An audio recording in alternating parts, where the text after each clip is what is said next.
Good evening everyone and welcome along to TTML F2. We are here for Season 6, Round 1 of the Championship as we take in the Portuguese Grand Prix from the Algarve International Circuit. My name is James Hay, going to be taking to the stream as always now on a Thursday night, and joining me in the commentary box, a reunited pairing at last, it is Mr. Pepsi Freak. Pepsi, how you doing? I'm doing good. It's great to be here with you today. Good to be back here with some F1 action, some old faces still here. We got a lot of people in this lobby, but we got some old faces that we'll kind of go over in a minute, and we got some new faces coming down. And with Zoidman now gone, I think this is going to be a very interesting championship for some drivers that maybe had a chip on the shoulder last season, looking for something maybe to start the season off right here in Portugal. Yeah, of course, and the big format change, of course, from last season.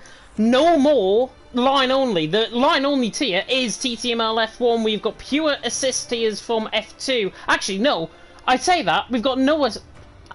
I forgot the format. We'll just leave it at that.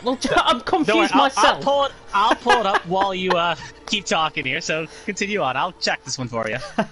It looks as if, though, the drivers are beginning to get going into the lobby. Hopefully, we're going to be having a really good race. We have a few issues, by the way, in terms of the PSN, so we're relying on the servers to really kick us into gear. But before we do begin, myself and Pepsi, we're going to pay a minute's silence. Of course, it is Remembrance Day here. It is Veterans Day as well over in America, yeah. And we're going to pay 1 minute silence, so you will see cars going around out on track. You will hear the background music, of course, as we transition into the lobby. But from now, we're going to do a 1 minute silence to pay tribute to those that were fallen for our freedoms.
So that was a minute's silence, paying tribute to those who fell for our freedoms. But now, of course, we get back into the TTML F2 action, and the first thing to note, Pepsi, it's raining! I know, it reminds me of the CWC race. Quick little plug for that league on Mondays. They serve all the watch they get, but it rained during qualifying, and then during the race, it was a nice sunny race. So it could be a situation where you see that again, where rain during qualifying, but it does look light. It looks like it's going to be intermediate conditions at the very least. Yeah, you can see some wool of the intermediate tires. So I think it's going to be very light here. It may dry out by the end. We don't have any tags or anything, so we're kind of going off what the game shows us. So we'll have to wait and see how it judges up. But just to quickly answer your question about the divisions real fast, Division 1 is no assist, F2 is line only, and then F3, 4, 5 are all assist. There we go. Just to confirm my confusion early on. But there we are. Just want to bring that back. The first man coming out on track is Lewis Rocks, and Lewis Rocks is a brand new driver, certainly to my perspective, of course, Aston Martin driver. He's joining Frankie Fro to run you through the teams before we get going, of course, because we were a bit late starting the stream because of issues, of course, with the game. Mercedes pairing are AMG and Neymar, Ferrari are Break FN and David Shahoud. Hopefully I've pronounced that right. We'll just call him David. Tibos and Tom in the Red Bulls, with Bashiro and Honey Badger in the Alpine. Frankie and Lewis in the Aston Martin. Simply Superman and Yuki in the Williams. Volakongan and Dresse in the Haas. TDB and Ference in the Alfa Romeo. I know TDB is now doing a team event tonight. Carwin Robin Phoenix in the McLaren, and Jorg and Noisy in the AlphaTauris. And immediately it strikes me, this F2 lineup is so consistent. Lewis Rocks nearly spun coming through Sagres there at turn 8. But this driver lineup so consistent. I think honestly, AlphaTauri is probably the ones to beat in Noisy and Jorg because they were so consistent last season in F1. I think that as well, but like I said, I did a whole season in F2, and there's a lot of drivers that do have chips on their shoulder, because Zoidema came out and kind of spanked the field for the most part. He had that great luck, but we have Neymar Gaming, who's still looking for his first win in F2, came so close multiple times, and a lot of heartbreak around the line. David Chada was a pretty fast driver as well, and you also can't say Tibos as well, who was pretty fast, and again, just kind of had that bad first race and never really dug himself out of the hole. But I think we've got a lot of drivers here that are going to be competitive, and I don't think it's going to be a walk for the F1 drivers coming down. Yeah, definitely won't. Lewis then on a lap, running down in towards turn number 1. This is where my eyesight gets going, because I have to stare at the steering wheel in terms of the lap times that they're setting through turn 1, and already an invalidation. Welcome to Portimao, everyone. We've already got an invalidation. Lewis has invalidated coming through turn 2. I think Tom LD might have been the next one starting up on a lap. He's just in behind him, actually out on track. Coming through now the left-hander of turn 4 before Tom Rip at turn 5. And goodness me, these guys are really not prepared for these conditions. Tom spinning it sideways, coming out and drifting it through turn 4. It is a 25.2, I think I made that out coming through the first sector from Tom. So the Red Bull, the white Red Bull, by the way, yes, they still haven't got rid of the Red Bull. They might do, of course, next week when Jeddah comes out. Neymar has fun coming around the final corner, however, so Galp already claiming its first victim. Yeah, that's not a good start for Neymar. He's very good at getting the poles here, and sadly, it just looks like that curse after Abu Dhabi. He crashed 2 laps to go. Still can't really shake it, but maybe it's a reverse of fortune. He's going to be terrible in qualifying and great in the race, so we'll have to wait and see if maybe the pendulum swung the other direction. But back to Tom. He's in Sector 2 right now. It is purple Sector 2, but obviously as he gets a little squirrely, I think we may have just gave him the commentator's curse. He just had a Code Brown moment, you could say. But go back to Tom for a minute. Ooh, maybe something I'm thinking about is, if it's going to be dry during the race, maybe a lot of these drivers have dry setups on because they can't park for May. They can't put a wet setup on and switch back. So they just have to kind of grit the teeth and struggle. As it does look, it's getting a little bit blue, and there goes Tom again. He is struggling, but at least we'll finish the lap with a 1:29.139. But I think that was going to get bumped. And yeah, a lap where you're not spinning all out, break NF. FN, you should say, is now the fastest, the 1:26.199. So Tolman's going to have to go around again. Yeah, breakout on top. Very quick driver, of course, in TTML F1 last season, making the transition down to TTML F2 because, of course, we have got that no assist here. Ferrans, however, for Ecos comes in 25.6 in the Alfa Romeo, and he goes 5/10 quicker. Don't take these lap times, by the way, by the scruff of the neck. I'm expecting it, honestly, to dry out before the end of this session, and if it does, we're going to be seeing lap times probably around the high 116s, I would think, in terms of a pole position lap time in F2. I saw this on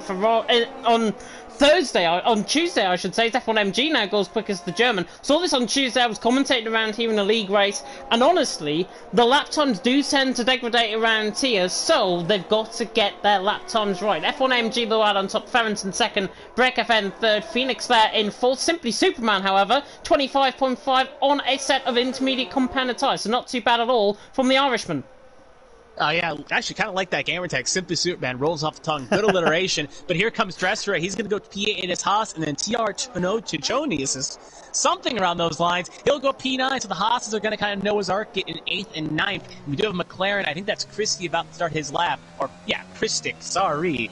And then that's that. And then behind him we got Noisy. He's still going to go for a second lap here. But, yeah, and he'll go P4. But I do agree with you. I think something must have just happened. Jorg spun. Really slow spin, actually, coming through the final corner. If he does reverse round, he is fine. Luckily, Jorg has spun. He was on a good lap, actually, Jorg. He was on a really good lap before he spun. So Jorg into the pit lane. I noticed, actually, the rain is really beginning to ease out on track. So I think we're going to get dry compound running very soon indeed. The rain is really light in the pit lane at the minute. But it is F1 AMG out on top. Simply Superman in second. Ferrans now in 30, improved to 25.6. So, obviously, the track is going to degrade in at the stage, but what do you do if you're likes of Noisy, the likes of Phoenix, who are doing 2-3 laps on this set of inters, especially so that the rain looks like it's about to stop? Well, I do want to say real fast, the Haas driver in 8th, because Chonis has no front wing, so he must have lost somewhere on the track here. But the answer to your question is no, Ferrari stopped the track. But to answer your question here, if it's going to dry out, which it really looked like it's going to, then yeah, burn the tires off as much as you can, get as many laps as you want, because no harm, no foul, especially if it's not going to rain during the race. But something that kind of crosses my mind is that if it was supposed to be dry, why go out there halfway at the start of the half of the session? Now I think it actually has stopped raining.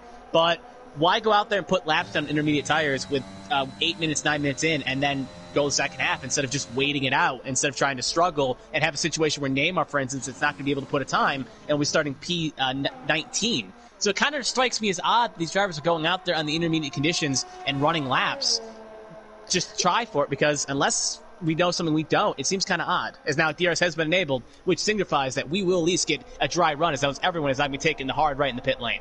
Yeah, honestly, with the DRS being enabled this early on in the session as well, we're only about 7 minutes in, 8 minutes in. Honey Badger is coming around the final corner. Has he realised that the DRS was actually enabled on this lap? He is going to go for a lap, but however, he is on that sort of inter, so obviously feels that the track is not going to dry out as quickly as what some might think. And that's what I think the case will be. Honey Badger backs off coming through turn 1, through turn 2. By the way, if you're wondering why he is out on track, yes, he has avoided the graphics for this season for TTML F2 and for F1 for that matter as well. He is putting all of his time into hopefully setting a really good lap. However, he's just invalidated. So, Honey Badger, nothing really changes, does it?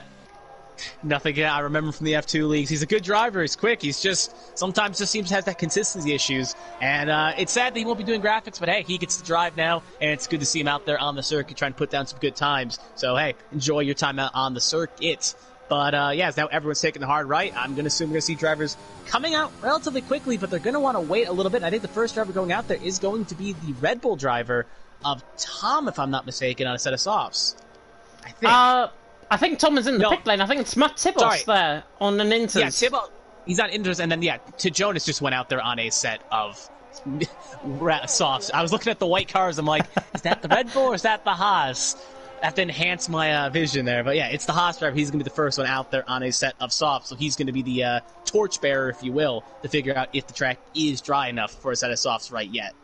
Yeah, I think he will. I think he will, to be honest. He's obviously on that set of soft compound tyre. In fact, 5 out of the top 6, in fact, are on a set of soft compound tyres, or are going to come on to a set of soft compound tyres, looking at the graphics on the left-hand side. F1 AMG, though, out on top, 25.5. As I say, do not take these lap times by the scruff of the neck whatsoever, because it is going to dry up this track. We will be seeing now lap times probably in around the 1:22 range to begin off with, and then when the track begins to get quicker, it could be the case of last person comes across the line, and if it does, we could be seeing lap times high 1:16s, low 1:17s as a certainty for pole position. Now, there's another question is that because we're going to have a soft runners here, and we assume it's not going to rain during the race, there's a question of, do you play strategy here? Do you go on a set of soft tires? Or do we see anyone maybe try to ring it in on a set of mediums, and maybe try to kind of get the mixed conditions here and make it work? As I think the first driver, the Haas driver, has already started his lap, so we're going to see Jonas is going to be the line setter here, and he's definitely going to go fast. So we're going to watch him as he goes through these corners here. It seems like he's got the power down pretty well. A little bit of a lock up there, but it looks like he's relatively okay. I think the first activation point, now he's lost the back end, so maybe spoke too soon. We'll see again at the activation points right here, so keep an eye on the times on the right of the screen. It is still purple, so even with that little spin moment, that it's still purple, so at the very least, even if you can't keep the car in power, it's still going to be faster at AMG's time on a set of intermediates. Yeah, this track has really dried quite quickly, actually. Quicker than even I was imagining. Jonas is 8 tenths up through the first sector, even with that slight moment. Coming out of Sagres there at turn 8, through now, up the hill, in towards Craig Jones at turn 9. No, that is actually the corner name. And now Portimao at turn 11. This right-hander coming through turn 11, and then coming to the left-hander of turn 12. 2.8 seconds up on his time, so Jonas is obviously going to go quicker as long as he doesn't invalidate coming through the final couple of corners through turn 13. This is Sagres actually at turn 14, at Samsung at turn number 8, which I've just remembered. Now coming through Sagres at turn 14, and then through turn 15, and Jonas is going to be going quickest on this lap. He is going to look quite good, I think, for my predictions, to be honest. I said around the 1:22 mark, coming across the line, even with a bit of a half spin. I'll take that. It's 1:21.9. How is that? Yeah, that's better than I would have done personally. I think I would have mucked it up badly. It's now noisy to do a 120. So I'll give you a hat tip to that. Now break. It feels like the same thing reversed when I don't remember the first driver that set the time down. I think it was Tom, and then Noisy was second, and then Break was third. So a little bit of a reversal of fortune here, similar with over 60 minutes ago. So nothing's changed within 10 minutes. Now Break now fastest. Now Franco now fastest, a 119. So if you've gone later, you're going to definitely advance up higher. So I think an Alpine's about to cross the line now, but some cars are going a bit slow. We'll see who that is. I think he's actually just starting a lap here. But one thing catching my mind right now is now George goes fastest, and the other AlphaTauri. And now Fernet, I can't even finish up the times here. I was going to say that David Shawhood and Yuki are both on mediums. So kind of interesting strategy. They're going to try the mediums to try to go get up there in those times. But everyone else on a set of softs, now Phoenix is now P2 with a 119.015, and I think the times are going to keep falling. Yeah, 18.2 for Ferens. Phoenix in second with a 19 flat. Jorgen third with a 19 flat as well. Honestly, we're going to be seeing lap times well and truly improved. Nicholas, I know, was on a lap as well. Yuki, as you said, he's on a set of medium componentizer 29 flat. On that set of mediums, I think he's just started up on a lap, if I'm not mistaken. Nicholas, however, is on a lap. He's on the run up towards Portimao at turn 11 and towards the end of the middle sector. Catches the curb nicely through the right-hander. 53.2 through the middle sector. Not sure how that is in terms of times. It's purple according to the timing screens there on the track map, I should say, on the right-hand side. But Nicholas, hopefully going to be doing quite a good job. Ferens out on top, Phoenix second, Jorgen third. Still 5 minutes to go in this session. We really have not got down to the nitty-gritty in terms of the lap times, in terms of what they're going to be setting. And Nicholas now probably going to set the fastest time in the lot as he comes across the line. He actually goes second, 118.7. Good lap there from Nicholas. Ferens there, he was 8 tenths up on the lap, so clearly drivers feeling they can improve. However, I think they're wanting to keep that set of soft compounded tyres, because I know 9-10 laps on a set of soft compounded tyres is only what you're going to get around here in terms of the race. Yeah, we're going to see that indeed here. As now Yuki's, we'll see if how he does on a set of mediums here. Going to be his first lap. It looks like it's going to be at least in the 119 range, I want to say. It's going to be a 118.461. That's P2 on a set of mediums. So maybe the tracks, and now David Chato goes P1, so maybe the medium call could have worked out here. As now Tibos goes fast, so the track is getting more rubbered in as the session's going on. And Yuki and David Chato maybe just took a flyer here and made it work. But with about 4 minutes to go, though, we're going to see a lot of drivers that are currently in the pit lanes set on another set of softs and head back on out there. So I don't think those times are going to hold. I kind of wish that it was with 1 minute to go or 2 minutes to go, they'd be licking at their chops. But sadly, with 3 to go, it's going to put pressure on those drivers to not invalidate. But they're going to have one more go around on a set of softs. I just don't know if those times are going to 100% hold. But we see Franco going to be switching to a set of mediums, along with Simply Superman and Dressier. So keep an eye on a few other drivers taking a risk on a set of mediums, as Superman and Superman is out there on a set of mediums. So we're going to see a few drivers maybe follow suit with Shawhood and Yuki. Yeah, you'd like to imagine so. I think Tibos, the lad on top, really good lap time, that 17.4 on a set of soft compound tyres. And honestly, is the split strategy, medium compounded tyres, David Charhold, Ferens also on an outlap on a set of soft compounded tyres. The split strategy makes me think that we could get rain early on in this race. That is what I'm thinking. It could be like my commentary on FRL on Tuesdays, where it could be really similar to the conditions where we had inters for, 5 laps, I think, and then stopped raining, and then the track dried out very quickly indeed, and then we got dry running for the rest of the race. So it might be the case where that happens. Yuki comes across the line not to set a lap time. David Charhold has just got onto a lap. Tibos the lad on top. David Charhold in second, Ferens in third. Not many drivers actually on a lap. I think Break FN has just started one on the run down towards turn 1. He had very good qualifying conditions last season, of course, in F1. He joined actually pretty late on in the season, if I'm not mistaken, and Break FN certainly drove his socks off that car in the Red Bull he was in TTML F1. He now comes through turn 4. To the left-hander, looking good through there as he now comes through the end of the first sector. 21.9 through the first sector, exactly where you want to be hitting as the sun begins to break through out on track. So the track is only going to rubber in quicker and quicker and quicker, and that's why the majority of these guys want at least 2 or 3 laps. Yeah, indeed, they do want 2 or 3 more laps, indeed. Something else worth noting right now is 4 drivers in 13, 14, 15, 16 all have not put down another time that's competitive, so they're currently still registered on their intermediate tires. So maybe, I think AMG Friends was waiting until the sun was out, but the problem is he's putting so much pressure on this one lap. If he goes a little bit too wide on one corner, that is GG for any chance getting a pole and maybe even getting up high up the grid here. So he's banking on this track being all rubbered in nice to go here. But first start about to cross the line is Break FN. He's got one more sweeping corner here as fast as he can take it. It's almost pretty much flat. It's now you could barely tell if it rained about 5-10 minutes ago. So here comes Break FN. He's going to be the first driver on a new track, and I think it may be pole. Wow. It is going to be pole. 1:16.900, and that's first. He's only going to do 1 lap, but pot time is probably going to fall at the very least, or be very close to getting beaten. Yeah, really good lap time from Break FN. 16.9. I did say high 116s for pole position. Could even be quicker than that. Break FN though out on top. Tibos in second, David Charlotte in third.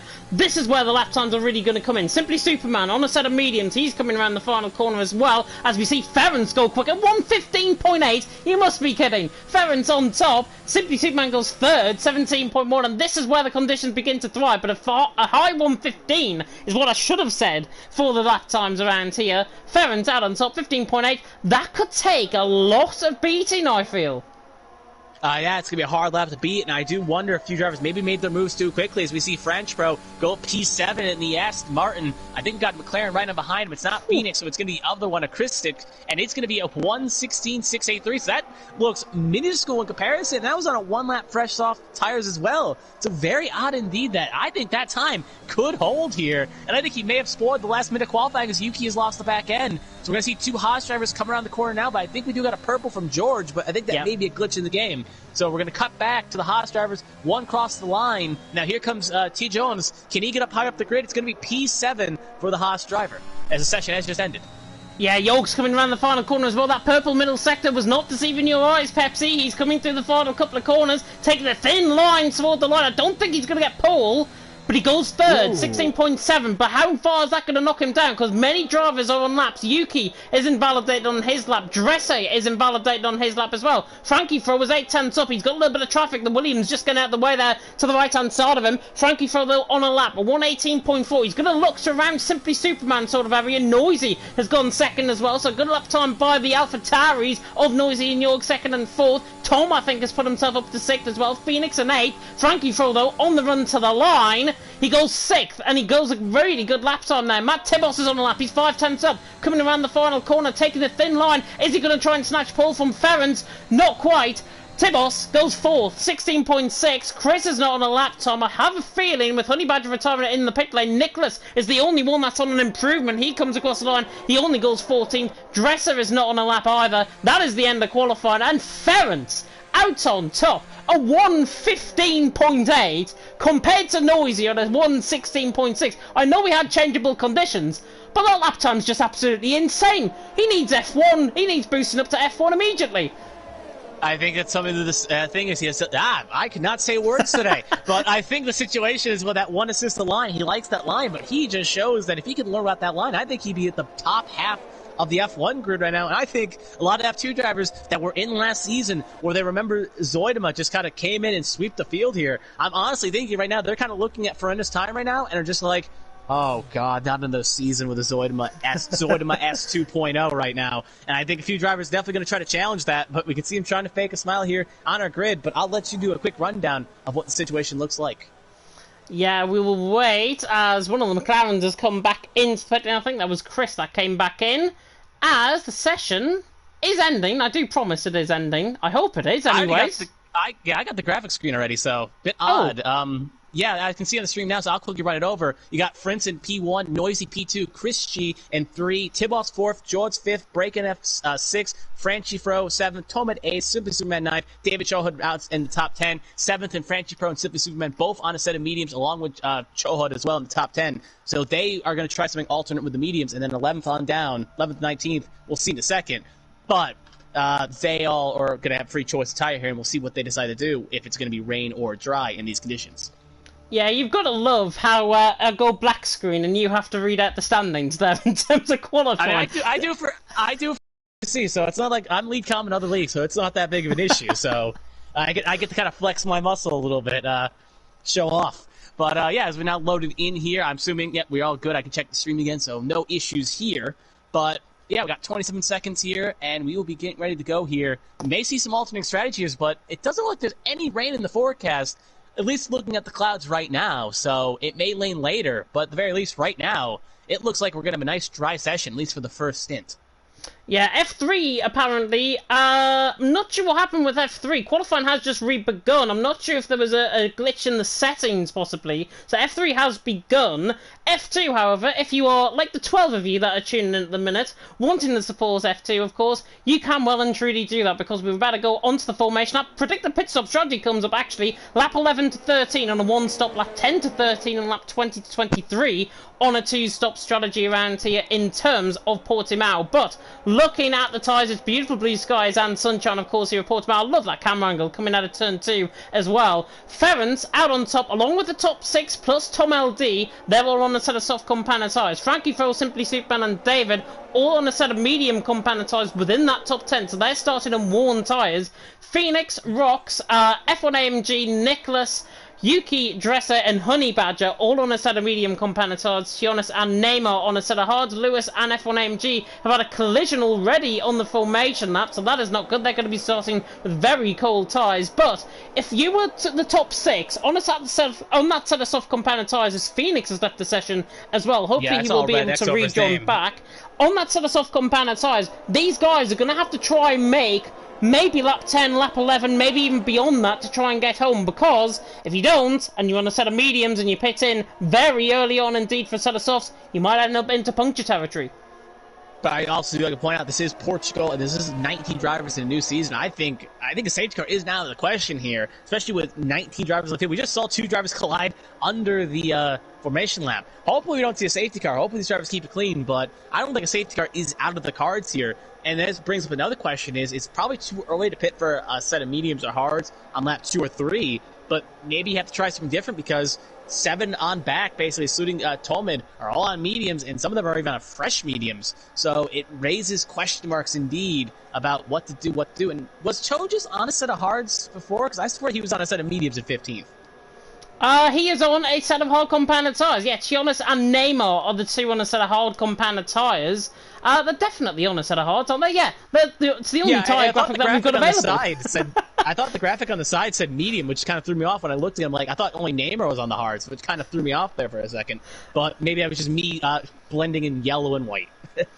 Oh, goodness me. Anyways, we're about to get going. 19 drivers lining up on the grid. Neymar, Honey Badger and Dresser are joining at the back. This is the best camera angle we've got on the run down in towards turn 1. I'm going to turn off the timing tower to the left-hand side so you can see on the run from turn 1 on the roller coaster downhill and towards Primera at turn 1. The 5 red lights are about to go out here in TTML F2. It is Season 6, round 1 of the championship, and it's about to begin eventually now. And Ference gets us off with Noisy right in behind. It's a great start by Ference. Noisy now on the inside line. Chris has got a really good start as well, and he's going to go all the way around the outside and towards turn 1. Lovely stuff. And now he's up to second. Ference leads the way. Chris in second. Noisy in third. I think everyone's got through turn 1 and 2 safely, which is good. Dress in F1 AMG might having a little bit of contact. Ference low leads the way. Up the hill through 4. Chris in second. Noisy in third. Tibos in fourth. Brick FN. Tom LD, you're getting a little bit of contact there as well. Frankie Frohl going side by side with them down in towards Torre Vip at turn 5. Simply Superman now going around the outside. There's a little bit of carnage and a little bit of a hargy-bargy with Phoenix's AI getting involved in that as well. Nearly making it 3-1 to Torre Vip, but Ference leads the way. Chris in second. Noisy in third. Tibos in fourth. Brick FN in fifth. Up the top end of the field at least. Very clean start.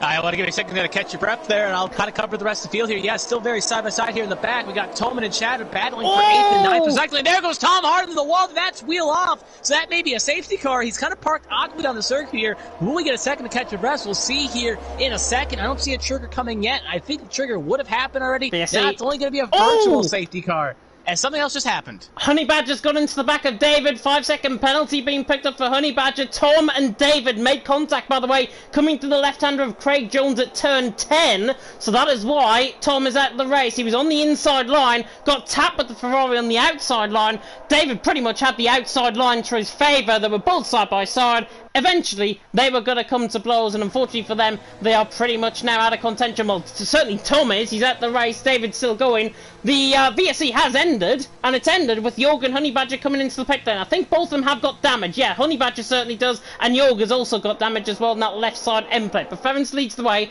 Chris in second. Noisy in third. The VSC splits the field quite apart. Tibos and Break FN 4th and 5th as well. Nicholas is on the back of David. On the run up towards Torre Vip at turn 5. Looks to the inside on the Alpine. Absolutely sends it down the inside line. Gets the car stopped. Runs out wide. Does he get the traction off? Just about. And now David is side by side. He doesn't want to try and make 2 moves for the price of 1 as he goes all the way around the outside now in towards Samsung at turn number 8. And Nicholas just about holds on to that position. Great racing through there. And it just comes to show David can drive side by side. He can drive side by side. That's 100% indeed. We saw it last season. He's a good driver here, so we'll have to see if he can keep that performance up right now. But at least the one positive with that VSC is Honey Badger is at least able to serve his 5-second time penalty he gets. So if it's not going to be detrimental, he'll have to serve it on another pit stop, or at worst, he does get to kind of nullify the blow here. But with this activation lap of DRS being activated this time by, it won't be on this long straight, but we'll see it here happen. Is now Frenzy is going on another fast lap, and he's going to be 1 second clear of McLaren. So a little bit of a breakaway here, but we're going to see at least a little bit of DRS train for third all the way down to fifth with breaking on the back of that one, and then we'll see even a bigger train as we do see Dressray passing his teammate here in 11th, as Dressray is going to pass Chonji, and it's going to put the Haas driver is going to swap positions now. Dressray up to 11th, but we're going to see maybe a little bit of flip-flopping here as we do see a chance and a big train here in the back. But right now, no complaints for the Alfa Romeo out front.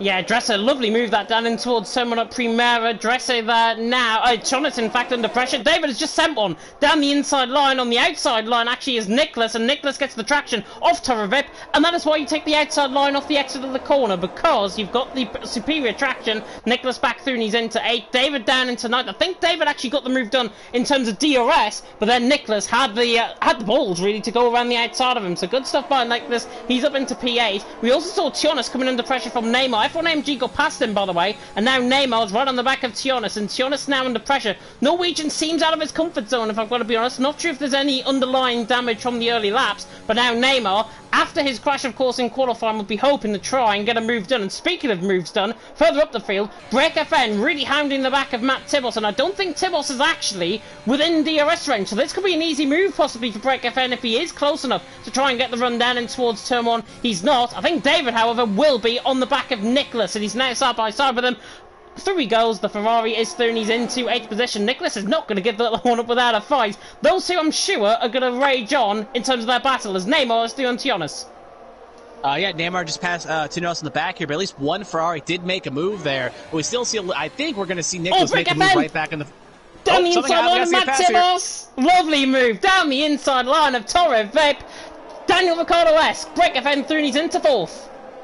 He's going to make that move happen here. We'll see if he can keep the pace up back the field. I was checking on Chahud, but he was able to keep the gap on Nicholas, so no answer back by Nicholas here. So we're going to hold position here relatively steady. We got basically the two teammates here with IMG basically kind of hounding the back of Desiree here. I was going to say they were close, but they weren't really that close here. But that's probably the closest thing we currently have on track here is in the farther back here. But with the next DRS rate going to be coming up here relatively quickly. Nicholas is in the wall! Nicholas in the wall, yes. I think he spun on the outside curb coming through turn 10, and it spun the car round. Honey Badger has also retired out the race coming through turn 4, so he's obviously lost to the car, so Honey Badger is out of the race. There is a yellow flag in sector 1, it's off track, so I don't think it's going to cause a safety car, and certainly Nicholas is one very lucky boy. He's still going, and safety car. As soon as I say that, safety car is deployed. I think Honey Badger is going to be kicking himself right now because that would have been his mulligan to get back in the race. And if he just held on for another couple seconds, he could have got back in the contention here. But this is definitely going to help out the soft runners here because they're going to be able to... Now, Nicholas gets 3 for multiple warnings just to kind of add insult to injury there. But to go back to the point, the soft runners are going to have a chance here to pit or maybe go off sequence here. They only probably will be able to make it on a set of hards, but at the very least, they could... I think it's still too close. It'll be 20, 27 laps. It's probably too much of a stretch. But they can, at the very least, make it a little bit more of an easier strategy in order to get a free pit stop here and maybe make something work here. So we'll see if anyone tries to take this free pit stop. But it's kind of a close bag, you could say. But other than that, though, yeah, the safety car has definitely helped out Tronus. He can pit again. Even Phoenix, who just rejoined, is going to get basically a mulligan to come back and try to be competitive in this race. Yeah, I'm not sure actually how it is with inviting drivers back into the lobby halfway through the race. We'll have to have a look at that, of course, as part of the stewards. We're not going to gloss on anything at the minute. He's in 14th position at the minute. He's got Jorgen Tionis behind him. But just throwing that out on the record, he could be in trouble with the stewards, possibly, if... and only it might have been a disconnection, we can totally understand that, but you never know. Safety car, though, as I say, is deployed. Everyone having to stick to their timings, the deltas at the minute. Ference, of course, out on top. What do these guys do? I'm assuming these guys are going to come in for a set of soft compound tyres, or are they going to continue on? It looks as if they're going to continue on, because Noisy Break FN, Tibos, Matt Tibos is in. He's the only one on that set of soft compound tyres to come into the pit lane, so he obviously feels something is going to happen later on in the race, and whether or not this is a set of mediums or a set of hards, it's actually another set of softs. So another set of softs for Matt Tibos. Into the pit lane he goes. He's going to rejoin, probably behind Phoenix, coming out the pit lane. He's going to be ahead of Neymar, who's just came in as well. But Matt Tibos in, fresh set of soft compound tyres on. He's going to be like an absolute bullet coming through that field. I don't disagree with the strategy choice here because I feel like the mediums aren't going to make it, the hards aren't going to make it. You're going to have to pit again to get to the next window. So is the rest of the field. So why not take this opportunity, get the fresher tires on, get the soft tires. You're going to then go on a set of mediums to end the race. You're going to be off strategy anyway. So why not take this advantage, try to get as much time as you can, work your way up through the field, and maybe hope for something to break your way. So I don't hate the strategy from Tibos and Neymar Gaming. It's going to take some work, and you're going to have to be the aggressor, not the passive.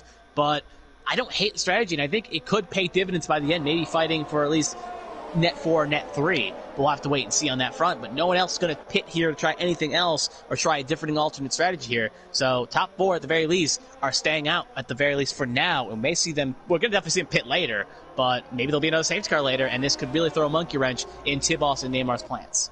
Yeah, Ferran's out on top, though, underneath the safety car. Lap 6 out of 33. Honestly, I feel like we've been commentating on this race for about 20 minutes now. It hasn't really gone by that quick at this moment in time. Ferran's still out on top, Chris in second, Noisy in third, Break FN in fourth. Of course, those guys on that set of soft compound time. Matabos, as I say, rejoined behind Phoenix. He's behind in 13th position. Neymar, Jorgen, Chiona still to latch onto the back of the safety car, so this is why it's going to stay out for another lap. Still interesting, though.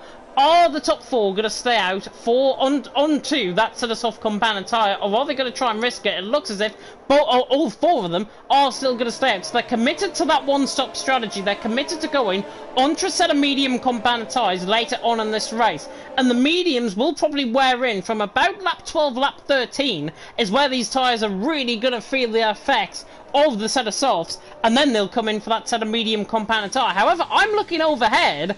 Is it me, or is it getting cloudier? I think it is. Let me ride on board here. Yeah, it does look a little cloudy in certain areas, especially when you're going to the long straight with the safety car. It does look like some darker clouds are forming. But it does.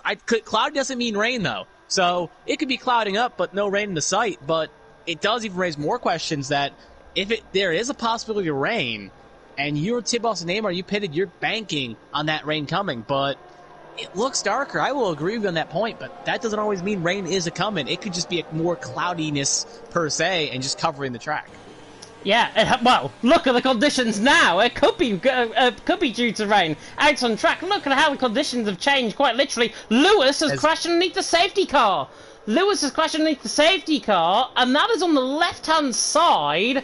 Didn't quite see where it happened. He's on the left-hand side. Oh, there's his car, actually. On the left-hand side, it looks like he's gone.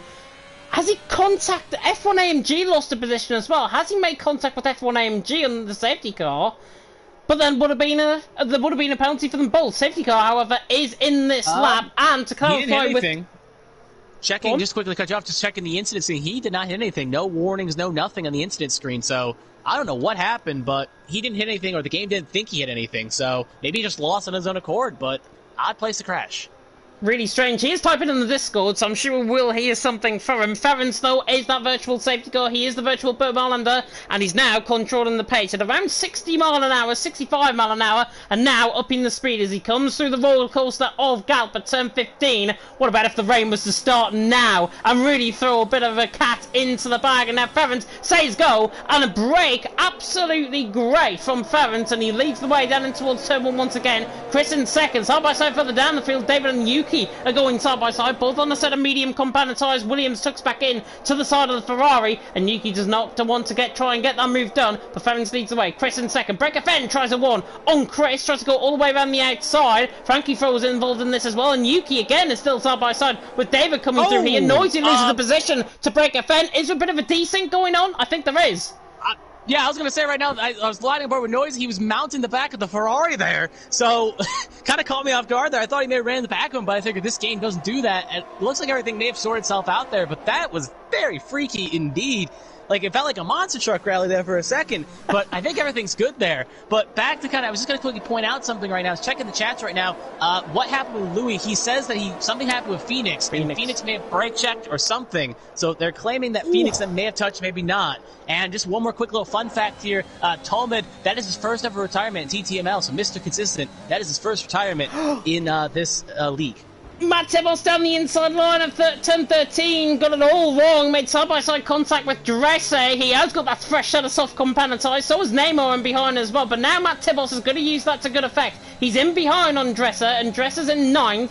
Matt Tibos in 10th. David is right on the back of Yuki as well. He's run out of deployment running down in towards turn 1. But now Matt Tibos in behind, side by side with him, on the run down the straight. And he should get the move down in towards turn 1. Dresser is still there on the outside line, but it is job done for Matt Tibos. He's through and he's into P9. Really good stuff by the Red Bull. And he's now through on the Dane. Phoenix in 11th. Neymar in 12th. So the soft compound tyres this early on in the race are going to be quite good in terms of their performance. But it's when you get stuck in this DRS train, which Matt Tibos is, Neymar also is as well. And speaking of Neymar, look at this, down the inside line of Phoenix, trying to get the move done in towards Torevip, doesn't, and he could come under pressure from Jorgen behind, and Jorgen's going to really take this to the fight. Down the inside line towards 7 and 8, doesn't get the move done. Neymar in 12th, Jorg still there in 13th. He had to try something, but to be honest, it was a bit of wishful thinking because Neymar, I think, was going to have that corner regardless. Well, David Shaw almost threw a move there on Yuki there. He underbroke Yuki. Sorry to cut you off, but Shaw just trying to throw something on the inside there and almost collided, and that's going to allow David Shaw to really suck up on the back of this Ferrari here. Reminds me of the battle last season with Carway Rob and Scott.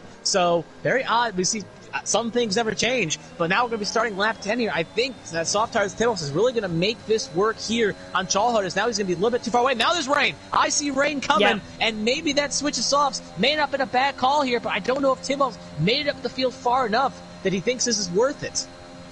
To be honest, I think everyone in the top 4 are probably the ones to watch out for. Honey Badger has left the session. Hopefully now that's not relying on my connection, as Matt Tibos is on the back of David in towards turn 8 and turn 9. In P8 and P9, I should say. David there in P8, Matt Tibos there in P9. Ferenc leading the way, Chris in 2nd, Break FN in 3rd, Noisy in 4th, Tibos not going to launch one on David down the inside line and towards Torre Vip. He's still there in P9 for now. Back on board with the leaders though. Leaders are pulling away, but the rain is beginning to fall. The rain, I commentated around here on Tuesday, and the rain took around 3 or 4 laps to really begin to make an impact on the track, and that was before DRS was eventually disabled. So if this rain is coming down at the pace it is, it's almost as if we're getting the rain very similar to qualifying. It wasn't really affecting the track. Obviously it dried up, but totally different ball game now because we've got the polar opposite to what was happening in qualifying, as Matt Tibos again on the back of David doesn't want to get the move done. Ferenc though is pulling away from Chris out in front. Honestly, I see some blue still when I look around at certain sections here. It does look like it's getting darker, though, so we'll have to wait and see if it does work out. But yeah, Ferenc is pulling away from TGG Chris in 2nd. Break FG is all the way in the back here as well. So a bit of a breakaway for the most part here. We'll see if Chibos can make a move. He's going to be all over the back of David Shawhood, and he's going to make this move successfully work here. Going to have the inside, get back in line. So put Tibos back into 8th. Next lineup is Yuki, and he's going to have to make it quick here because as now Yuki goes wide, so maybe make it easy. Now he even gets 3. So insult to injury for Yuki there, and it's going to make it very easier to catch per se. And with the tires falling off here, it's a situation where the soft tires could be in a bit of a world of hurt here because we know the tires go about 11, 12 laps. Oh! If the track... Something happened. Yuki sent one on his own teammate. Yes, Yuki sent one on his own teammate. Is he going to let him back through? That was a ridiculous dive bomb, if I've got to be honest. Yuki's through and he's into 6th. I really can't explain what just happened there, to be honest. All I can say is, dive bomb, he needs to get back the position because he made contact. He did, but Yuki ain't gonna do that because Yuki's their teammates, but no Christmas cards exchange, no love lost. Now Yuki all the way around. Off. You could say a little. No, he kept it straight though. He hit the signs. He's really struggling. So I think maybe you could argue for Simply Superman or maybe watching at home a bit of a karma, if you will. But Tibos now gonna basically get a 2-for-1 here on the Williams because now the Williams is not gonna have DRS. So Yuki may have just hurt his own team constructors-wise, as now the Red Bull driver is going to make the pass here successfully. Presumably it's going to happen. Yeah, going to get the toe off the line here. His Noisy as well on Break FN, down the inside line in towards Sermon, gets the move done, and we'll go on board with Tibos as well. He's side by side with Simply Superman, and he's going to get the move done down in towards Primera as well. But it's Ferenc leading the way, Chris in 2nd, Noisy now up to 3rd, Break FN in 4th, and Yuki has spun off the car, coming through turn 1. He's spun, coming on the sausage curb, I think. He's now right down the back of the field, and Yuki... That barge board hit, I think, was pretty much his luckiest moment of the race so far, because now those rears look like they're beginning to shoot off the cliff, really, and Yuki now down in 15th position, and he's got that penalty, of course, to still try and fend off. Yeah, indeed, I'll have to fend it off there. But like I said, there's two things. I want to address one point, but just quickly go back to the what just happened. Yeah, no love lost to Williams here, and I don't think fruit baskets will be sent at the Christmas time when it comes up. But back to Tim. Well, American Thanksgiving's come up, so no turkey or no feast for them. But anyway, Tibos, though, something worth noting is, remember, the rain coming, it's not heavy enough yet, but the softeners are coming to the end of their lives on their tires. If the track doesn't get dry wet enough, it may be a situation where they have to pit and really be behind the 8 ball if the track gets just wet enough. So maybe Tibos could make out like the cat ate the canary if the track just doesn't get dry enough. Like, it just holds for like 5 laps. Now we see he's coming in right now. This will be for Inters. And this will be for Inters, guaranteed. Look at how the rain spots are now beginning to affect the track. Normally when this happens, intermediate compounded tyres are never too far away. Greenwall tyres are in the pit lane for Ferrand. And this is a big call from the lead of the race, a massive call for Ferrand. Has he timed this right? I think it's a lap too early, but those tyres are going to be a lot better compared to everyone else on a cold set of intermediates. So has Ferrand pulled the wool between his eyes? Is he going to be now further down the field on this set of Inters? It's still DRS enabled. Goodness knows for how long. I don't think it's going to be too long. It's going to be around about a minute, 2 minutes away, possibly within the next 2 laps. I'm thinking Chris leads the way, Noisy in second, Breckerfeld in third. Ferrand's massive call, 6.1 seconds in behind. Is that time now going to come down? That is what we're going to watch very closely indeed. At the minute, no, because it's still dry compounded tyre versus Inters, and it looks like dries are just about hanging on, but we are at the crossover period, it seems. I don't blame him for the strategy, because I remember from another league race from another league a while back, I think it was Japan, where the soft runners had to hold on for dear life, and a few drivers pitted on lap 11, and then on lap 12 was the changeover period, so they kind of got SOL'd, if you put it respectively. So it's a situation where Francis was kind of, a position where he had to go for the intermediate tires or else just try to hang on. So it's a situation where I don't blame the call here, but with the other driver still sitting on another lap here, now we see Franchi Pro coming in on a set of mediums and Tibos as well, and he sped and he ran at the back of someone. So Tibos, insult to injury, gets 5 and then gonna have to replay the front wing. We see the rest of the field coming in, but the top 4, including Neymar, staying out. So and Noisy's off. Noisy's off in the gravel, coming through turn 3. Not sure what's happened. I think he's locked up, possibly. Noisy's gone straight on. Surely it's intermediates now. Chris leads the way. Breckerfeld in second. Noisy, though, has pretty much now put his chances of a potential podium now out of play. Look at how far Ferrance is clear, by the way. Frankie Fro, 5.5 seconds clear, coming out the pit lane. And the gap to the leader, 26.4 seconds. That gap is going to come down regardless. Ferrance, I think he's pulled a masterful strategy. It's a very long pit lane here. It's around 25, 26 seconds. So we are borderline him possibly retaking the lead of this race. Otherwise, it's going to be Chris in the lead of this race. But Ferrance now really begins to bridge the gap down. It looks as if he has pulled off the masterful strategy that's maybe going to win him this race. Well, I'd say ifs and buts are candy and nuts, so we'll have to wait and see how he holds on here. But I'm definitely going to see the McLaren pulling hard right here. We'll ride him more with him, see if he's coming in. DRS has not been disabled, but we know it could be a little bit late of a call here. He's coming in now. We're going to see probably breaking up and the rest of the field coming in. And Noisy's kind of limping around here. Going to hold up Neymar just a bit here. But yeah, Frenaris, I keep saying it, is going to be laughing like the cat that ate the canary here because he pulled it just right. We were kind of doubting him, thinking it may have been 1 lap too early. And he's just made it work. And he's going to at least come out at least in P2. Maybe P1. As now DRS has been disabled. Yeah, DRS has been disabled.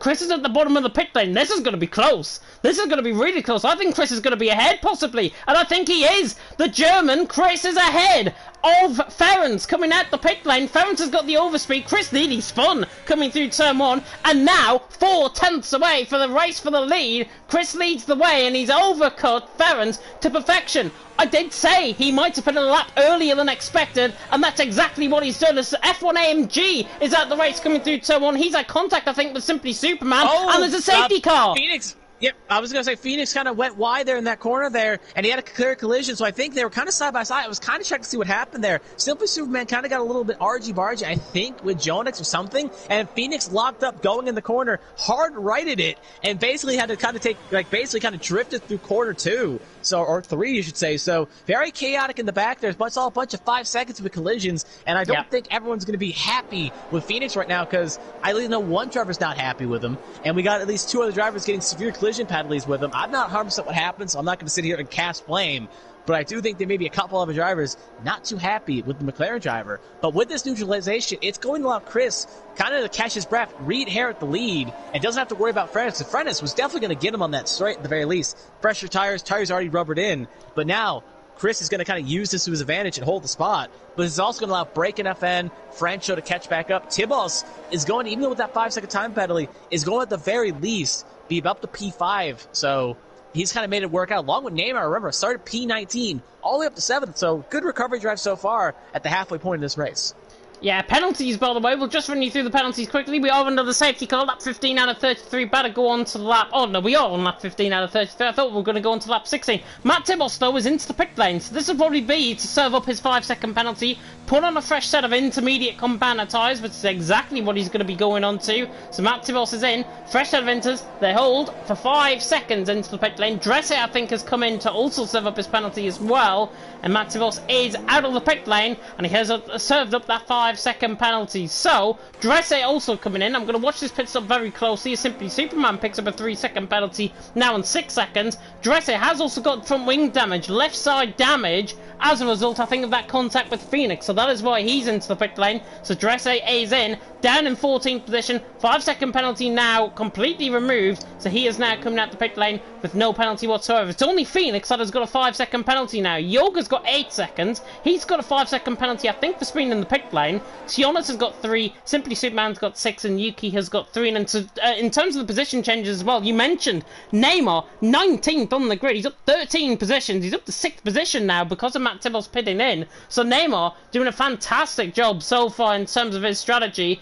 Many drivers have gained positions. Chris has gained 2 off the start. Break FN's gained 3. Frankie Froll's gained 3. Ferrens has lost 1. And of course, that was the position to Chris. Yeah, indeed, he lost position there. I'm not shocked that the AlphaTauri, I'm going to make the mistake at least more than once. George, I'm shocked he's not going to pit here and try to serve that 5 along with Phoenix, because you're under safety car. The game allows you to do it. We saw, if I'm not mistaken, Tibos serve. I know you'll go to the end of the queue, but maybe they feel confident they can outrun 5 seconds, but knowing how this race is shaped up right now, there could be a late safety car. If that does happen, it's probably better to be at 0 or 3 rather than 5 and 8 respectively. But it looks like both are going to stay out and bank on there being enough time that they can kind of push away and net gain per se. So we'll have to wait and see if that strategy plays out here. But with lap 17 safety car most likely coming in this time by, it's going to be a situation where we're under rain conditions here. Safety cars can be set in the rain, obviously, but maybe a little bit of situation wheel spin could be a little bit argy-bargy. And it could be a situation with the first, again, safety car in the new calendar year. So the new driver leading the pace. We'll see how Fennis and Breakin' FN react to Chris leading the pace. Yeah, quite a few drivers, by the way. I'm just going to throw this out there. There's quite a few drivers, by the way, here from TTML F1 last season.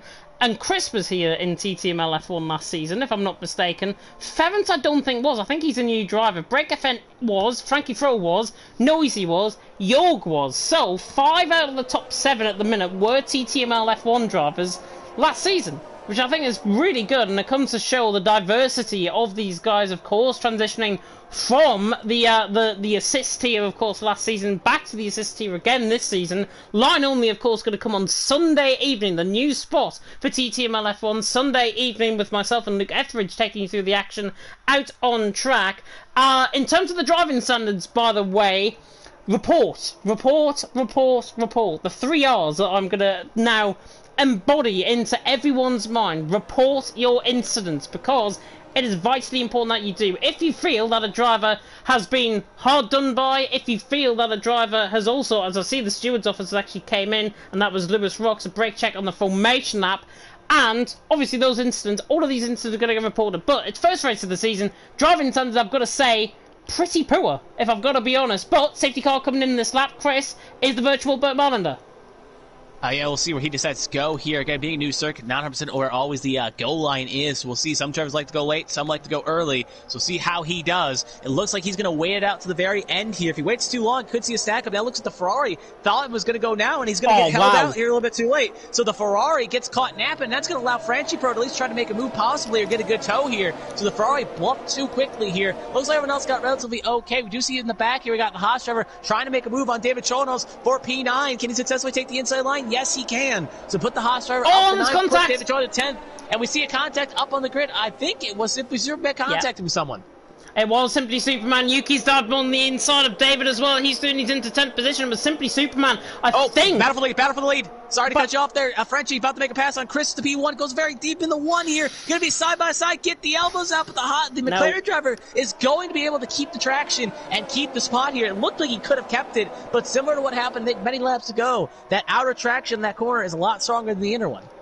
It is indeed, yeah. Chris leads the way. Ference is really quick, though. He is right on the back of Chris, underneath the safety car restart. Break FN, because these guys have been fighting ahead of him, he's now within the fight as well. Frankie Fogle, 7/10 of a second. You get outside 8-9 of a second around here, you are losing the slipstream. You're going to lose any ability to try and carry the DRS. Of course, it's wet weather conditions, it's intermediate, so there's going to be no DRS actually enabled unless it dries out, of course. Chris leads the way. Ference in second, Break FN in third. The top two are doing a really good job, I've got to say. The German, of course, of Chris, and Ference, of course, I'm not sure what nationality Ference is, but he is doing such a good job so far in the Alfa Romeo, taking the real thin line. That gains you a lot of ground coming out of Galp at the final corner, and now on the run down towards turn 1, using up that deployment. He's going to be probably about 1/10 of a second off down and towards turn 1, and he's actually 2/10 off down towards turn 1, but Chris runs wide slightly. This is Ference's opportunity in towards turn 3. No, doesn't decide to go for the move. I think turn 5, possibly again, could be the move for him. Chris now on the outside line, gets a much better exit this time, but now with the deployment, Ference is going to try and dive this down the inside line, in towards Torre Vip, and he's actually too far back, and he's not going to risk it for a chocolate biscuit. To answer your question, Ference is Dutch, so the Dutch driver is going to try to make a move on the German at Chris, but sadly cannot pull it out, so Ference is going to try to make something happen, and something may have made a pass there. Every time I hear you make that noise, yep, it feels like every time you hear it now, I feel like Yuki, or the cause is Yuki, or something with Yuki. Yuki taking no prisoners today, going to get that reputation of being very aggressive. I remember, I think that it's Sonoda, NSX Sonoda last season. I could be wrong, maybe a different driver, similar gamer tags, but how many Sonoda fans do you see? But going back to the point here, yeah, Yuki taking no prisoners here, wanting to take advantage here, and again, his teammates aren't going to be too happy with him, and I think a lot of the other drivers in the backpack here are definitely not going to be happy with that Williams driver indeed. But back on the, every time I hear it, as I just want to see again. He dived it. I keep looking, like, I go look away something else, and I'm like, oh, Yuki, I hear, I'm like, oh, it must be Yuki did something. But back to the battle for the pack here, we got Ference going to try to make Chris goes way too wide. Yeah, he goes a little bit wide on the paint, and that's going to allow Chris to lose the spot to Ference. So Ference is going to take over lead again on lap 20 with 14 to go here. Can the McLaren driver answer back on the long straight? Looks like he goes wide there again. He is struggling in these conditions. Chris is overheating those tyres, I think. Those rears look really, really worn already. And he's only been on them 4 or 5 laps. Ference leads the way. He's on 7-lap-old inters, compared to the 6 laps, of course, like you've seen. He did, of course, do, technically, his outlap. So that's why he's on 7-lap-old inters. Are these tyres, however, going to get to the end of the race, is what I'm thinking. Ference has got the pace. He is looking very, very quick so far. Chris in second. They've pulled now 1.1 seconds ahead of Break FN. Rain beginning to get slightly heavier as well out on track, so it is going to play an impact on the track. Yuki, I've got to be honest, on the back, he really needs to take the inspiration of his Japanese counterpart, I think, in real life, because Yuki hasn't driven the best race, if I've got to be honest. He's down there in 10th position, and he's just going for dive bombs left, right and centre. It's almost as if he's a field player in NFL.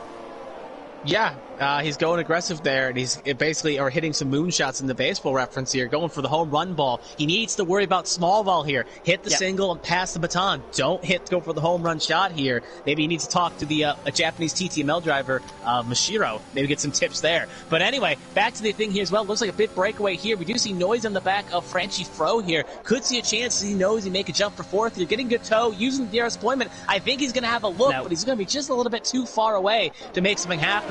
Had a little bit of a taste, had a little bit of a peek, but David Jolod has passed Tibos for 11th, you could say. So Chow up to 11th, Tibos back to 12 here. But yeah, if it does get heavier, I do want to propose the question real fast. If it does get heavier, let's say around 25, 26, is that enough time to pit and get advantage on those wets, or do you just stay out? At what point do you say, all right, I'm sticking on the intermediates no matter how heavy it gets? Well, I'm going to in Russia, you could say. I'm going to contradict you completely, and I'm going to say that this is going to dry out before the end of the race. I'm looking at the rain intensity, and I'm thinking to myself, it's beginning to ease slightly out on track, and I'm thinking if it eases now, we're going to have rain conditions probably for the next 3 or 4 laps. Then it's going to stop, and then we're going to get a flurry of pit stops, maybe even a safety car later on in the race. But it looks to me the rain intensity certainly is a bit lighter than even at the start of this lap. So I'm thinking to myself, are we going to see dry compounded tyre running towards the end of this race? Who knows, to be honest. We've got 12 laps to go. Plenty of time for there to be another spice up in the race. Ferrens, by the way, though, 2 seconds clear of Chris. He's absolutely excelling out on track. He's doing such a good job. And he is, of course, a new driver. And he's doing such a good job so far. He is going to be possibly the championship leader going, of course, into round 2. Chris, in second, has got literally 0 response. And Ferrens, honestly, he just looks like he's in a league of his own. He looks like he's in Formula 1.5 compared to Formula 2 at this stage. Yeah, he's definitely putting a lesson on the field here. Who is the guy to watch? He is the one that knocks. He is the one that's going to set the pace, and you're going to have to keep up. But we got a big argy-bargy in the back here. George's kind of leading a little bit of a train here. 6, 7, 8. We'll see if anyone tries to throw a pass here. I think everyone's a little bit too far back. But, oh, Yuki thought about it. I think he was thinking about a dive bomb there. I saw him kind of fade out here. Maybe he's listening to the commentary. He's like, nope, I need to be at least somewhat cautious here.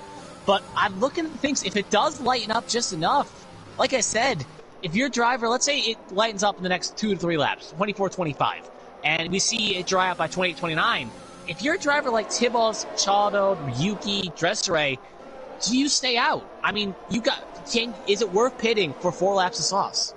It's going to be those guys who I think are going to determine the course of this race. Whether or not they're going to come in for a set of soft compounded tyres, whether or not they're going to come in for dries at all, remains to be seen. It is quite a long lap around on a set of inters around here. It's something like 125 average, I think, on a set of inters. And Ferrens actually coming around beautifully to back up that point. 25.9 his last lap. Chris was a 26.2. Break FN, 26.7. So Ferrens is so much quicker on these tyres compared to everyone else. He's got them warmed up to really good effect. Yuki, by the way, is on the back of Tionas. He's not going to think about a move down the inside of turn 1, is he? And here comes down the inside line the Williams and the Haas. The Haas has to back out. And actually, Yuki does the job beautifully. And Tionas fights their car just about, keeps that car in a straight line.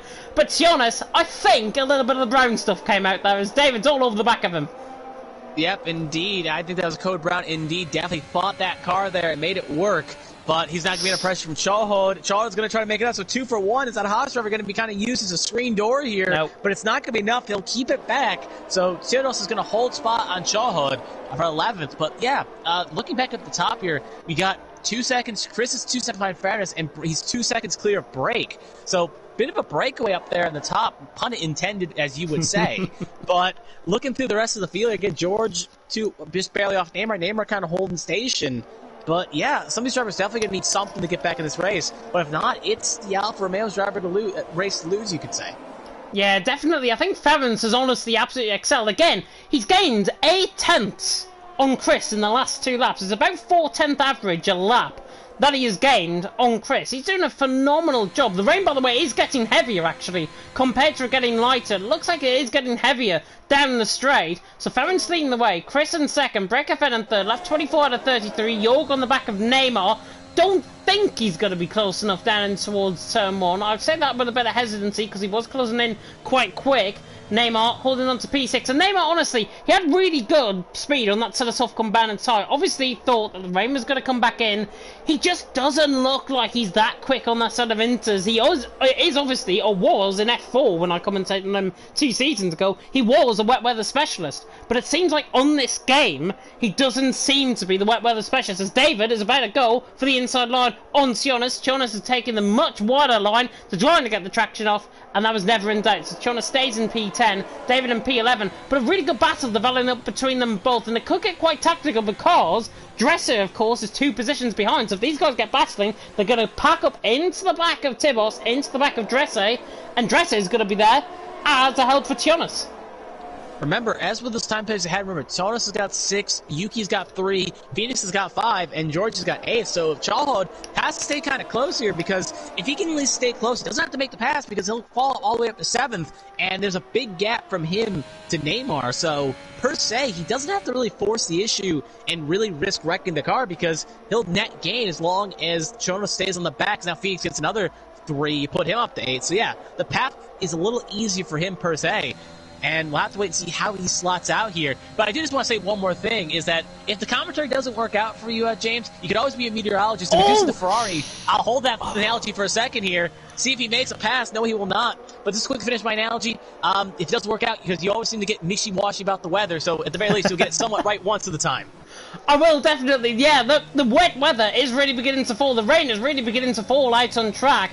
And there is standing water on the left-hand side of the track. Looking on the run down towards Turn 5, look at the puddles. There's standing water already. Is it time for wets, is what I'm thinking. I don't think it will be. Oh, as Jorg has nearly spun the car. Just about keeps the car going, and Phoenix nearly got caught up in a bit of an incident there. Jorg, how on earth he's kept that going, I do not know. Spin coming out of Turn 7, fault the traction. As well.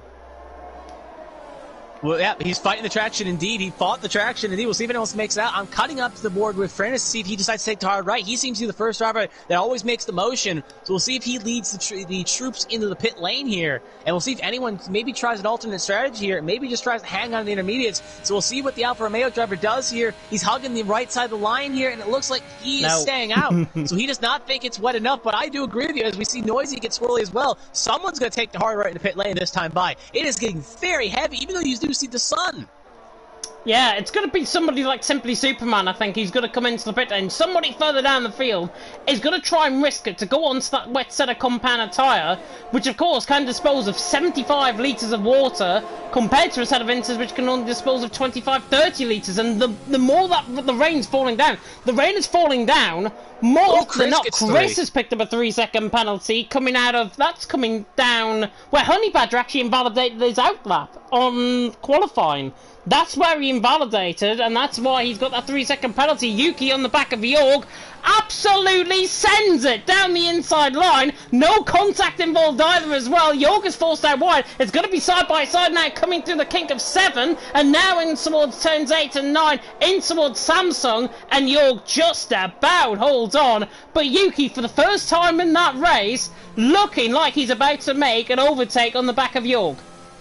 I'm going to be honest right now, this is something that I enjoy watching as a spectator, but I do not miss when I drive these games and drive in other sims like iRacing, where you're side by side in the wet conditions or the dry conditions, and you're fighting like, please, just give up, please, make it easy. It's always seems, I thought someone was going around there, but it was just a corner. Do you have L5 sector too? Simply Superman. So I did, my eyes weren't failing, but everyone's staying out again though. No one coming in, going to risk it. They want to wait, because it's only going to be 20, 32. 7 laps, yeah. There's not going to be enough time to drag it back for the field and make it work, especially with pit stop delta. The only driver that maybe could try it, maybe someone like Noisy, have enough time to get back up, but... Tionis is into the pit lane. Tionis is into the pits. Is this a retirement, or is this for a set of wet compounded tyres? I think this is a big gamble. This is the gamble that we were expecting, maybe from the likes of Simply Superman. For somebody further down the field, eventually is going to come in. And yes, blue wall compounded tyre, so Tionis is in on a set of wet compounded tyre. This is going to be intriguing.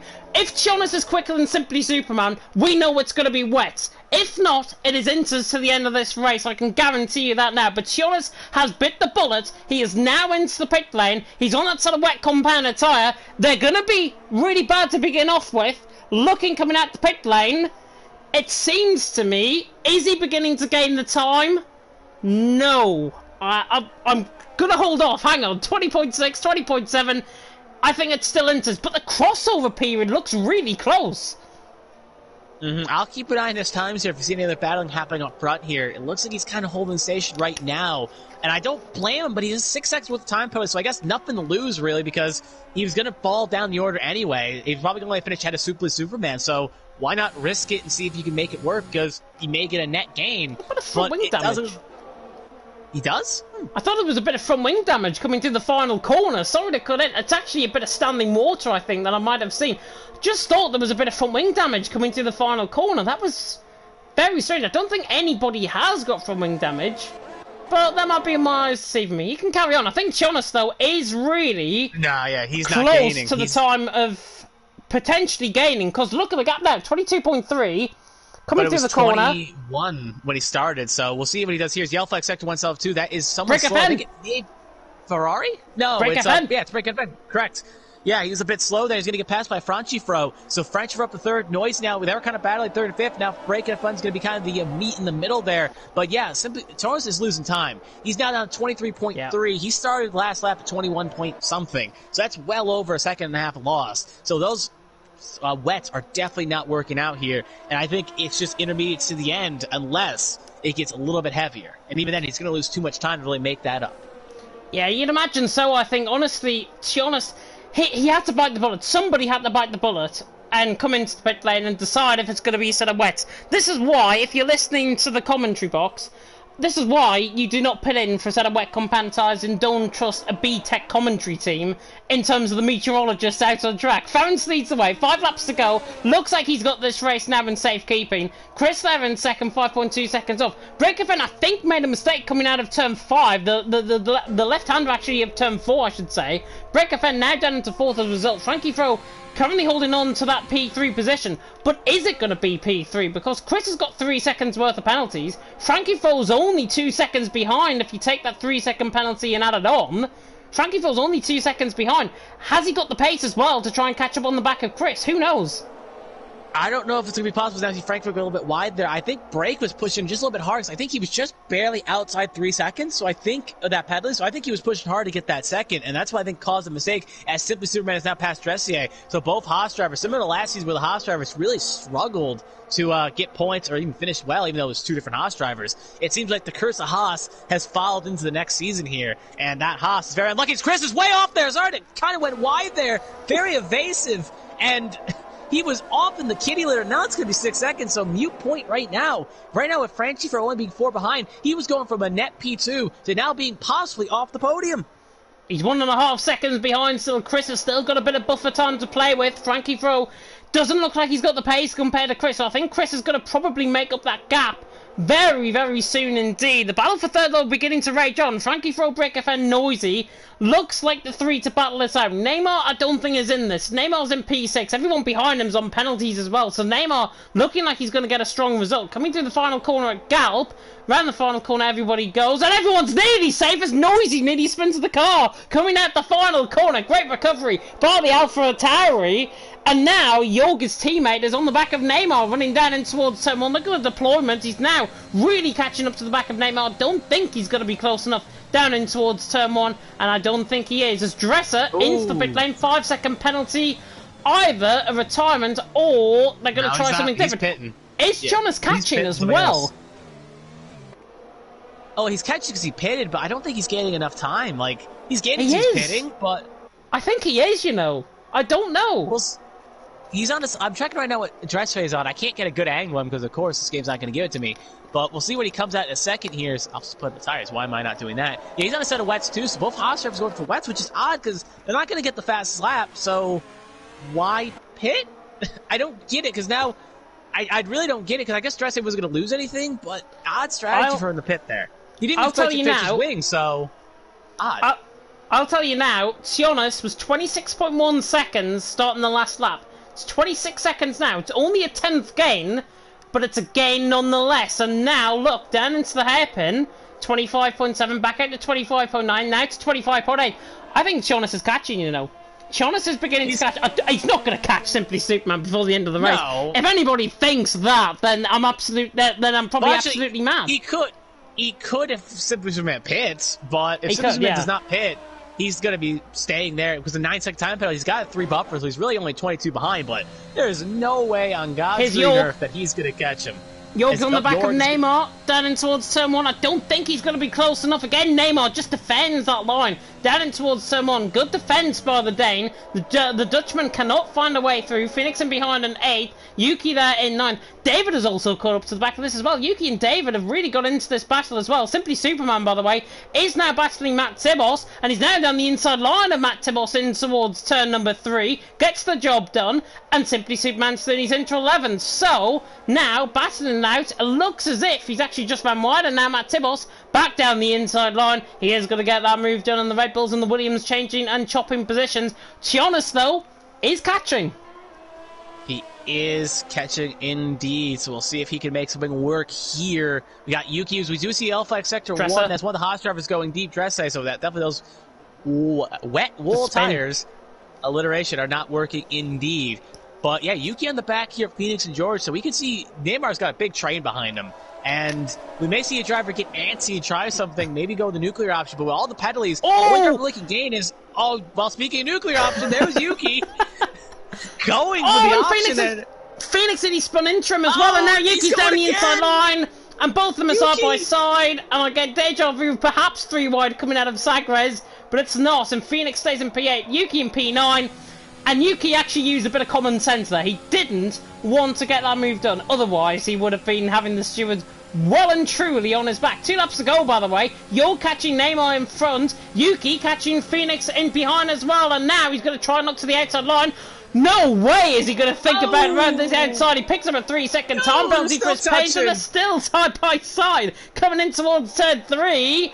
And he's now forced out into the gravel, and Phoenix, I think, just shuts the door completely on him.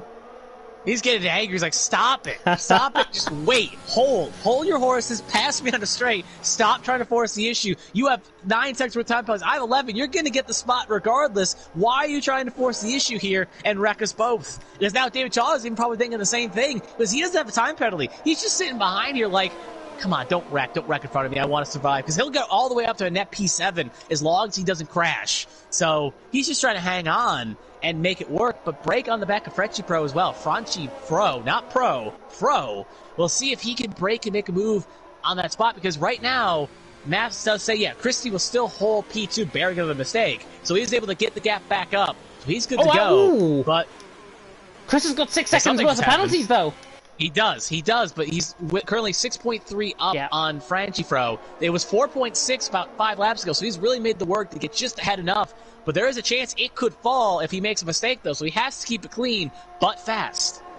Final lap of the race, by the way, if you are still tuning in to the F2 race. Jorg is now on the back of Neymar. He's got to send this down the inside line and towards turn 1. Otherwise, Neymar is just going to have him down through the rest of this lap, and Jorg actually doesn't want to try and get the move done. But now Jorg has got to commit something. He has got to now get the elbows out. However likely he doesn't want to get them out, he has to try and get past Neymar. 6th and 7th position. Final lap, as I say. Ference leading the way. Chris in second. Ference slow. I thought he had a puncture. He doesn't. He's made a mistake, however. Ference is really slow. 4.6. He doesn't have a puncture, you are correct. He is limping it around right now. Maybe made a slight mistake. Oh, he's got damage! He's got left side end plate damage! He's been off! He's got left side end plate damage! And now Chris, but even if Chris catches him, it's going to be 6 seconds. Remember that. So even if he catches him, it's not going to be a mute point, because he just has to limp around one more sector. He can basically let him go, because the gap to Franchi Pro is 7. So he can just let him give the green light and go right ahead. But I think he's going to, well, it's going to be close, but he's going to be able to limp it around. It's still his race to win, but definitely a little bit of a blemish on this very great run for the Alfa Romeo driver. Through the final corner. This is the only final corner he's got to do. Ference has kept it clean so far. Round the final corner to win here in Portugal. Ference, with last lap drama, wins in Portugal. Chris will finish in second comfortably in the end. Frankie Fro's pace has really dropped off in the final lap or so. In behind as well. Jorg right on the back of Neymar coming out of Galp, and it could be side by side coming across the line. Jorg takes the thinner line, and it is going to be a photo finish between them both. Neymar and Jorg's going to get him. Jorg gets him across the line. Neymar with the penalties stays in 6th, and David with no penalties as well up to 7th. Jorg in the end in 8th, Yuki in 9th, Phoenix in 10th. Matt Tibos actually with hardly any penalties as well. He's up into 9th, Yuki 10th, Phoenix 11th. Simply Superman will finish in 12th. Look at how close Jonas, by the way, got to Simply Superman in the end. 7 seconds the gap. I think Simply Superman obviously must have been off, but Jonas is across the line to finish in 13th, and Dresse is going to be our final finisher. Close. Because of time penalties, he's only finished a second behind. If he could have got one more second, he would have jumped Simply Superman. So, very close indeed. But yeah, looking at the times right now, though, it's that battle between George and Neymar at the end. It kind of felt like scoring a touchdown in garbage time, or getting a grand slam down by 12 runs. It's like, it's cool, but it was very a mute point, as now Neymar gets driver of the day, coming from 19th to 6th. So, great drive by Neymar after a very bad qualifying.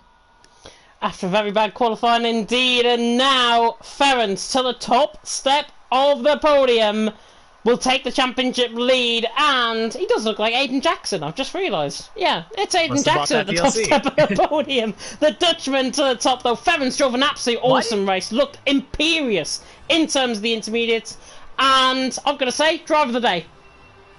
Yeah, I got to give it to him too, driver of the day. But the only thing I'm shocked about is he's a Dutch driver. Why didn't he take the Dutch driver from that career mode or that braking point instead of Aiden? Yeah, Casper Ackerman. You paid more attention than I did. But Casper Ackerman, why didn't he take Casper Ackerman instead of Aiden Jackson? Bit odd indeed. But regardless, P1 for Frenchie, and that's obviously my driver of the day. He gets my Pepsi token or whatever you would say, worth no additional value. First, though, for Ference, and actually completes the Grand Slam. Pole position, fastest lap, and the win. Fantastic stuff from Ference. Chris in second, Frankie Froman third on the podium, Break FN in fourth, Nosy in fifth, Neymar in sixth, David Shord in seventh, Jorgen Eick, Tibos in ninth, and Yuki ran off the top 10. Phoenix, Simply Superman, Tionis Dresser, F1 AMG. Top 14, of course, finished, and the rest didn't in the end of this race. That was the end, though. Shall we try and get the top 3 in? If you want. We can do. If you do the invites into the party, that would be much appreciated. I don't know if they're on my friends list, but I can really drag them in for the party. So that's not hard. So we'll quickly make this work real fast. So yeah, if the party screen ever decides to load here, we'll add some players. Hopefully it does. Hopefully we haven't hit the roadblock that we might have a few issues with the party or anything like that. Play together. And who are the 3 again? I should probably remember this, but honestly, Frankie Fro, Chris, and Frenchie, and yeah, Chris. Yeah, there we go. Top 3. Got him now. Hopefully we'll be able to get all 3 in as well. Be very interesting to see if they do want to come in for interviews. Of course, it's not mandatory if they do want to come in for interviews or not. Fantastic race, though, in Portugal. It always never fails to deliver an absolute stunning race here at the Algarve International Circuit. One of my favourite tracks ever to commentate around. Did it, of course, in Project Cars 2 when we came around to, I think, in the Renault Roulette, if I'm not mistaken. So that's a big throwback. And I was even driving, I think, in Project Cars 2 around this track as well. But fantastic result, though, from Ference's perspective. He drove such a solid race, and honestly, I've got to be honest, he looked F1 pace tonight. He was absolutely imperious. Oh, he did. He looked 100% F1 pace here. He looked strong indeed. The only thing that says is like, it's maybe a situation where he just feels better with the line on, and that's the one thing that keeps him going at the top. But honestly, he probably should be in the F1 tier if he can get that line off. But with that line off, it may end up changing his pace and making him a little bit slower than he is. But I think right now, like I said at the earlier part of the broadcast, he's setting the pace. He's the one that knocks. He's the trendsetter. Everyone else is going to have to follow and match or get left in the dust. And he is possibly going to be Zoidaba 2.0. Let's mark those words at the very least, but watch next week he ends up, Portugal's just a strong track, and next week it ends up being a little bit of a dud egg for him. Yeah, you never know, especially with that changeable qualifying as well. If we get a very fair qualifying session next week, it all remains to be seen. We will take you through the calendar, by the way, now, while we wait for the top 3 to join. Hopefully they have got the invites and are able to join us, of course. I did add them to the party, so they should be able to join. So if they're listening, join in. Frankie Fro's got to go to sleep. I've just been informed. Okay. I thought he was Australian. He mustn't be Australian, or is he? I don't know. I mean, right now, currently, I know in Japan it's 5 a.m., so Australia's probably around that same time window, so it's pretty early in the morning over there. So he needs to probably get some sleep. Or wake up and have some breakfast. Ference has got to go and get some sleep as well. Everyone wants to go and get some sleep, I think, after this race. It feels weird because I'm in the middle of the afternoon right now, so everyone's like, oh, going to bed. I'm like, what? The sun hasn't set yet. It's time for dinner. It's time for dinner, yeah, well, it's time for my supper as soon as I come off this stream. Mm-hmm. But there we are. I will actually run you through, if my iPad decides to play ball, I will have a look through the calendar for this season and tell you, with some format changes, what we're going to be having, of course, this season across all 5 divisions, of course, covered live on League Racing TV. Portugal, of course, already ran for F2. It is F4 and F5, of course, tomorrow night. Of course, Conti and somebody is there for F4. Conti, I know T5's Buck and someone else. I know Storm's not doing it anymore because he's racing. Yeah. Well, we got half a half, so we got 50% of 100. I think that's passing. Yeah, yeah, Conti, I think, is F4, if I'm not mistaken. I don't think Storm is joining alongside him this season, if I'm not mistaken. Oh, actually, hang on. I've got the thing. I got it right here, yeah. At Anderson and Buck, so Oliver Anderson and TF Buck are 5, and it's supposed to be King and Conti in 4, but I think Conti's racing D5, so how is he? Maybe I'm wrong? Maybe this isn't updated? I don't know. I will tell you the driver lineup, actually. I'll see if they're on F4 and F5. Oh, no, it's Storm. Sorry, it was Storm that's on F4. He's racing an F5, if I'm not mistaken. Conti... Yeah, so he can't do Comms Division 4, so that's not an updated graphic, so... Conti is... Oh, Conti's a reserve for F3. There we go. Yeah, it's Conti and Funky Chicken in 4, and it's Anderson and Buck in 5. That's him. Funky Chicken. Sorry, Funky Chicken. Sorry. I signed him as a commentator, and I can't remember his name, and I commentated on him 10 races last season. And I couldn't remember his name for the life of me, honestly. There's a lot of animals in TTML. I think it's forgivable. Well, Funky Chicken is alongside Conti, of course, tomorrow night. He is Northern, like me, so if you are wondering that, I might be alongside him tomorrow, might be alongside Conti tomorrow, don't get that thought in your head. He is Northern. I think he's from Yorkshire as well, so I think he is from my neck of the woods, up north. But there we go. That was a really bad attempt at a Yorkshire accent, by the way. But we have got F4 and F5 action, of course, and then... the pièce de résistance, of course, TTML F1, no assist tier for the first time in TTML history. We are on the no assist tier. It is myself and Luke Etheridge, complete with tasks and complete with graphics. Going to be taking you to the stream, of course, at our new time of Sunday at 7 PM UK time. That time will change, however, of course, because the Brazilian Grand Prix is on. It should end around 6:30.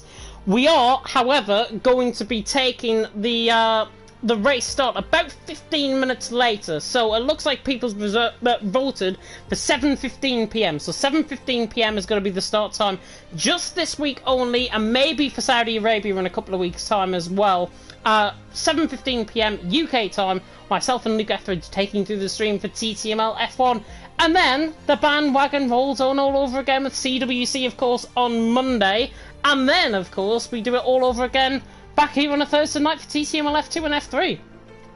Indeed, cogs in the machine. And we'll have a look through it's a good machine.